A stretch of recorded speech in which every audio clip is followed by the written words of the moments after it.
រូបរាងការ design គឺស្អាតមែនទេបងប្អូនជាមួយនឹង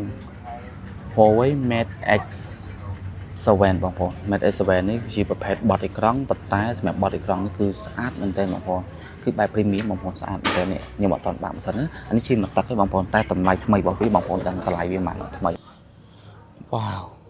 ញាក់សាច់បងប្អូនអានេះមកទឹកទេណាវ៉ាវស្អាតបក skin ចេញក៏បានដែរ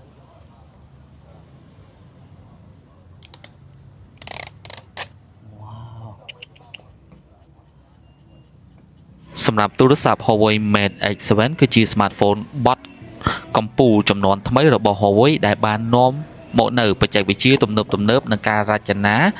កាន់តែស្ដើងស្រាលហើយសម្រាប់នៅក្នុងប្រអប់វានេះគឺវាមានតែឆ្នាំងសាកទេបងអូមានតែខ្សែទេបងប្អូនលេងបាត់ក្បាលឆ្នាំងសាកបាត់ហើយឥឡូវគឺយក style តាម Apple បាទហើយមាន case មួយបងប្អូនបាទសំណាងដែលវាដាក់ case មកឲ្យបងប្អូនបើសិនបើអត់ដាក់ case ទៀតគឺទៅចប់ហើយតិចទៀតនឹងទូរស័ព្ទប្រហែលជា case ក៏លេងមានប្រអប់ក៏លេងមានបាទម៉ូតទូរស័ព្ទសុទ្ធបងប្អូនអញ្ចឹងបងប្អូនធៀមចិត្តណាបើសិនបើហ៊ានទៅដើរតាម Apple គឺបងប្អូនត្រូវទៅធៀមលុយទិញក្បាលឆ្នាំងសាកក្រៅណាសម្រាប់រូបរាងគឺស្អាតមែនទេបងប្អូនមើលចាក់ស្ដែងទេទៅពេលនៅពេលដែលយើងដាក់ case របស់វាគឺ case របស់វាក៏ជា case ស្បែកដែរបងប្អូនសម្រាប់ថ្មីតម្លៃក៏គួរសមដែរបងប្អូនតម្លៃធូរមែនតើបាទតម្លៃធូរត្រឹមតែ$1999តែប៉ុណ្ណោះពេលដែលយើងលាតអស់គឺស្អាតបងប្អូនស្អាតផ្នត់អេក្រង់វាតែងតែមានឲ្យតែប្រភេទបត់អេក្រង់ប៉ុន្តែវាមានតិចឬក៏មានច្រើនតាមនឹងជាក់ស្ដែងបាទវា run ទៅលើ Imer UI 15ដដែលបងប្អូនឥឡូវខ្ញុំនិយាយអំពីអេក្រង់និងការរចនា display and design អេក្រង់បត់ខាងក្នុងមានទំហំ8អ៊ីងប្រភេទ LTPO OLED ជាមួយនឹងល្បឿន refresh rate ពី1រហូតដល់ 120Hz និងមានកម្រិតពន្លឺខ្ពស់បំផុតរហូតដល់2500 nit ហើយសម្រាប់អេក្រង់ខាងក្រៅវិញគឺមានទំហំ6.49អ៊ីងការពារដោយកញ្ចក់ខុនលុនកន្លះ2ដែលមានភាពធន់ខ្លាំងនិងមានពន្លឺខ្លាំងរហូតដល់3000 nit សម្រាប់កម្រាស់របស់វានៅពេលដែលបើកអេក្រង់គឺវាមានកម្រាស់ត្រឹមតែ 4.5 mm តែប៉ុណ្ណោះដែលធ្វើឲ្យវាក្លាយជាទូរស័ព្ទបត់ដ៏ស្ដាងបំផុតមួយឥឡូវខ្ញុំនិយាយអំពីកម្លាំងម៉ាស៊ីនរបស់វាបន្តិចបងប្អូនសម្រាប់បន្ទះ chip របស់វាគឺវាប្រើ chip Kirin 9030 Pro បច្ចេកវិទ្យា6 nanometer បងប្អូនជា chip របស់ខ្លួនឯងផ្ទាល់សម្រាប់អង្គផ្ទុកទិន្នន័យRAM ឬ storage ដែលវាមានជម្រើស RAM ចាប់ពី12រហូតដល់ 16GB និងអង្គផ្ទុកទិន្នន័យរហូតដល់ 1TB បងប្អូនសម្រាប់ប្រព័ន្ធប្រតិបត្តិការរបស់វាគឺវាដើរដោយ Harmony OS 6.0 សម្រាប់ទីផ្សារចិនឬ Imer UI 15សម្រាប់ទីផ្សារអន្តរជាតិទីផ្សារ global បងប្អូនសម្រាប់ប្រព័ន្ធកាមេរ៉ារបស់ Huawei Mate X7 ផ្ដោតខ្លាំងទៅលើការថតរូបជាមួយនឹងបច្ចេកវិទ្យា X Max សម្រាប់កាមេរ៉ាគោលមានទំហំ50 megapixel ដែលមាន aperture ចាប់ពី f1.4 រហូតដល់ f4.0 ដែលអាចសេរីកម្រិតពន្លឺបាន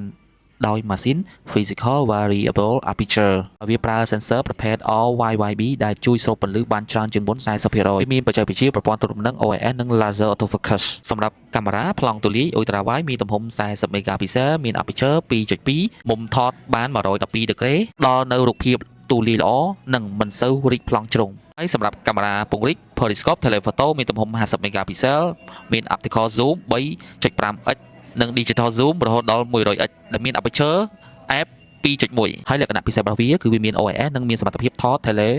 macro ថតវត្ថុជិតៗបានច្បាស់ខ្លាំងទោះបីប្រើ lens zoom ក៏ដោយសម្រាប់កាមេរ៉ា selfie វាមាន2គ្រាប់មួយមាននៅក្នុងអេក្រង់ខាងក្រៅមួយមាននៅក្នុងអេក្រង់ខាងក្នុងវាមានទំហំ13 megapixel ដូចគ្នាដែលមាន aperture 2.4 អាចថតវីដេអូបានកម្រិត 4K និងមានមុខងារ wide angle សម្រាប់ថតរូបជុំគ្នាបានច្រើនអ្នកថាមពលនឹងការសាកថ្មរបស់វា battery and charging បាទសម្រាប់ទំហំថ្មគឺមានទំហំ5600 mAh ប្រភេទ silicon carbon និង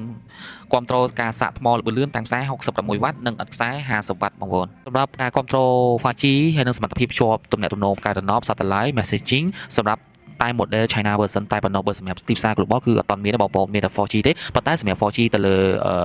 Huawei ដូចជាមិនមានជាចំណាប់បញ្ហាទេគឺ speed របស់វាគឺដើរលឿនខ្លាំងបងប្អូនបាទសម្រាប់បងប្អូនដែលចង់ download កម្មវិធីប្រើប្រាស់ទូទៅវាអត់មាន Play Store ពេញលេញទេបងប្អូនយើងអាច download នៅក្នុង app Kari នេះបានណា app Kari នេះមានដូចជាធនាគារខ្មែរឬក៏ app ខ្មែរមួយចំនួនដែល app ប្រើទូទៅគឺវាមានច្រើនមែនតើបងប្អូនបើសិនបើបងប្អូនចង់បាន app ក្រៅពីហ្នឹងទៀតបងប្អូននៅក្នុងហ្នឹងយើងអាច download Gbox ណាពេលដែលយើង download Gbox ហើយនេះបងប្អូននេះ Gbox នេះគឺខ្ញុំ down ហើយបងប្អូន down ចេញពី app Kari ហ្នឹងនេះ Gbox ដែលខ្ញុំបាន out ណាគឺយើង down ទៅយើងវាមាន Play Store ស្រាប់យើងអាច install Play Store ទៅឬក៏យើងដាក់ Play Store ជាងក្រៅនេះដូចខ្ញុំបានដាក់ចឹងណាបងប្អូន ហើយតបមកយើងអាចចូលនៅក្នុង app នឹងបានបងប្អូនចូលក្នុង app Play Store ទៅដើម្បី download កម្មវិធីផ្សេងៗយកមកប្រើប្រាស់បាទចុចចូលទៅបងប្អូនប៉ុណ្ណឹងហើយយើង sign in account ទៅបងប្អូនប្រើបានធម្មតាបាទប្រើបានធម្មតាទៅលើ Huawei បាទយើងអាច download កម្មវិធីផ្សេងៗបានបាទមិនថា YouTube មិនថាអីផ្សេងៗទេមិនថា app Map ឬ Google Translate អីគឺអាច download តាមនឹងបានណាខ្ញុំអ្វីដែលខ្ញុំបាននិយាយចឹងវាមិនទាន់ផ្ដល់នៅភាពងាយស្រួលដូចទូរស័ព្ទ Android ផ្សេងទៀតទេបងប្អូនអញ្ចឹងយើងពេលដែលយើងប្រើយើងត្រូវដាក់ចិត្តវាបន្តិចបងប្អូនបាទឥឡូវខ្ញុំមកតេស្តសមត្ថភាពកាមេរ៉ាជាមួយនឹង Huawei Mate X7 បន្តិចបងប្អូនគឺថតស្អាតមែនទេបងប្អូនស្អាតច្បាស់មែនទេដោយសារនេះខ្ញុំថតនៅក្រុមលឺថ្ងៃប៉ះដៃច្រឡំប៉ះទៅកន្លែងផ្សេងទៀតហើយចូលម្ដងទៀតបងប្អូនដាក់10គុណហ្មងណាមិនខ្ញុំប៉ះដៃបាទចូល10គុណបងយើងស៊ូមអញ្ចឹងទៅហើយបន្ទាប់មកខ្ញុំស៊ូមបន្ថែមទៀតបងប្អូនស៊ូមទៅទៀតស៊ូមចេះស៊ូមទៅបាទស៊ូមដល់100គុណមើលវាថតល្អប៉ុណ្ណាបាទខ្ញុំនិយាយត្រង់ហ្មងណាថតទូរស័ព្ទរូបភាពបាទថតរូបភាពចេញពីទូរស័ព្ទ Mate X7 នេះគឺថតឲ្យ detail ល្អមែនតើបាទខ្ញុំនិយាយមែនសម្រាប់ទូរស័ព្ទបត់អេក្រង់ជាទូទៅវាមិនផ្ដោតសំខាន់ទៅលើកាមេរ៉ាទេប៉ុន្តែសម្រាប់ Huawei នេះគឺវាផ្ដោតទាំងអស់បងប្អូនផ្ដោតទាំងកាមេរ៉ាទៅលើអេក្រង់ទៅលើ performance គឺវាផ្ដោតច្រើនមែនតើទោះជាអាមេរិកបិទសិតបិទអីច្រើនមែនប៉ុន្តែវាជាយាមរើបំរាស់ច្រើនមែនតើបងប្អូនរើបំរាស់រហូតដល់សប្តាហ៍ថ្ងៃនេះបើសិនបើក្រុមហ៊ុនលំមគឺទៅបាត់ហើយបងប្អូនមើលទៅខ្ញុំថតចិត្តនេះដើមឈើនេះគឺស្លឹកឈើនេះគឺមើលទៅដិតស្អាតមែនទែនបងប្អូនដិតស្អាតមែនទែនអានេះខ្ញុំស៊ូមប៉ុន្តែស៊ូមទៅយើងអត់ដៃខ្ញុំហៀងយើងបាក់ចុចផុតគេហៅថា focus បាទប៉ុន្តែសម្រាប់ការថតចេញពីកាមេរ៉ានេះគឺឲ្យទឹកពណ៌បែបធម្មជាតិខ្លាំងមែនទែនបងប្អូនធម្មជាតិខ្លាំងណាចាំមើលខ្ញុំទៅខាងនេះទៀតស្លឹកឈើបងប្អូនមើលទៅមើលជាក់ស្ដែងស្លឹកឡង់ស្អាតបងហើយពណ៌នៅខាងក្រៅបំមិចគឺពណ៌នៅក្នុងទូរស័ព្ទហ្នឹងគឺប៉ុណ្ណឹងវាមិនឲ្យលើសខ្លាំងទេបងប្អូនវាមិនថាមិនឲ្យលើសខ្លាំងទេវាឲ្យតិចតួចប៉ុន្តែមិនលើសអ្វីដែលភ្នែកយើងមើលនឹងភ្នែកអញ្ចឹងខ្ញុំឆ្លាញ់បែបធម្មជាតិបងប្អូនយកទូរស័ព្ទនេះយកទៅថតវត្ថុចិត្តដូចជាពេជ្រថតអីគឺអែមបងអែមបងកប់សិលមែនតើបងប្អូនអើយណាវ៉ាវនេះ100គុណណាមិញខ្ញុំថត100គុណនេះ 10x នេះ 3.7x នេះ2គុណនេះ1គុណធម្មតាបងប្អូននេះខ្ញុំថតតាមជ័យអូថតច្បាស់ណាស់បងប្អូនអើយអានេះខ្ញុំអំបាច់ខ្ញុំស៊ូមយករូបថតពី detail យកទៅដាក់ចូលនៅក្នុង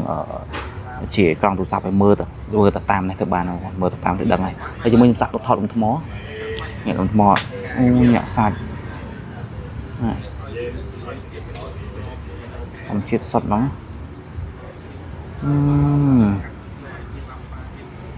កប់សេរីមែនតើបងប្អូនអើយ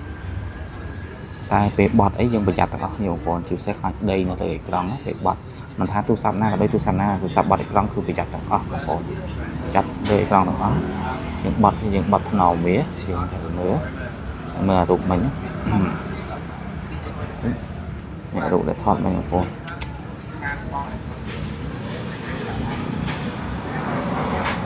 វ៉ានេះកាមេរ៉ារបស់វានេះបងប្អូនមើលទៅនេះវាអត់ស្អាតជូតតិចទៅយើងបិទឡេនណាសាបិទឡេនណាបើអត់បិទឡេនច្បាស់ចឹងអត់ទោះកប់សេរីបងប្អូនយល់យ៉ាងណាដែរចំពោះ Huawei Mate X7 បាទ Huawei Mate X7 នេះគឺអែមែនទេបងប្អូនមិនថាទាំងទៅលើការរចនាបទ design មិនថាទៅលើអេក្រង់មានភាពធន់ហើយតាន់មិនថាភាពទៅលើកាមេរ៉ាថតច្បាស់បែប detail បែបធម្មជាតិថតពិតចេញពិតវាអត់មានឲ្យពណ៌ដិតលើសបងប្អូនជាមួយនឹង Huawei Mate X7 នេះគឺកប់មែនតើនេះខ្ញុំដាក់ case សម្រាប់តែ case របស់វាគឺ premium case របស់វាហើយនឹងខ្នងរបស់វាគឺស្តៀងគ្នាបងប្អូន case របស់វា premium មែនតើនេះវាមានទុកកែមនេះគឺ premium ខ្លាំងសម្រាប់ខ្ញុំគឺខ្ញុំពេញចិត្តទៅលើទូរស័ព្ទនេះបងប្អូនទូរស័ព្ទហ្នឹងណាប៉ុន្តែប្រភេទបែបអេក្រង់ខ្ញុំទូទៅទាំងអស់មិនថាទេបងប្អូនត្រូវតែប្រើថែបាទប្រភេទបែបអេក្រង់ត្រូវតែប្រើថែវាបន្តិចពេលបត់អេក្រង់បត់ចូលបត់ចេញបត់ចូលមើលផងខប់ដីប៉ុន្តែកូនជើងធុបបត់ចុះបត់ឡើងគៀបជាប់ហ្នឹងអញ្ចឹងពេលដែលបត់អីត្រូវមើលប្រយ័ត្នឡើងបងតែសម្រាប់ទូរស័ព្ទនេះគឺខ្ញុំប្រសារបស់វាគឺស្អាតមែនទែនហើយសម្រាប់អេក្រង់ខាងក្រៅគឺធំសម្រាប់ការប្រើប្រាស់ខាងក្រៅនេះគឺមិនបាច់ចាំប្រើខាងក្នុងទេគឺយើងប្រើតែអាក្រៅនេះគឺបានដូចគ្នាគឺល្អតម្លៃពិសេសតម្លៃល្អមែនទែន Mate X7 អានេះចេញដូចជាយូរហើយបាទមិនយូរប្រហែលទេខ្ញុំឃើញហាងគេលក់ឡើងព្រាតអស់ហើយតាំងពី1999ថ្មីឥឡូវឃើញមកទឹកធ្លាក់សល់1000ស្ដើងអស់ហើយបងប្អូន ថ្មីថ្លៃណាបងប្អូននេះថ្មីថ្លៃមែនតើអរគុណបាទជំរាបលា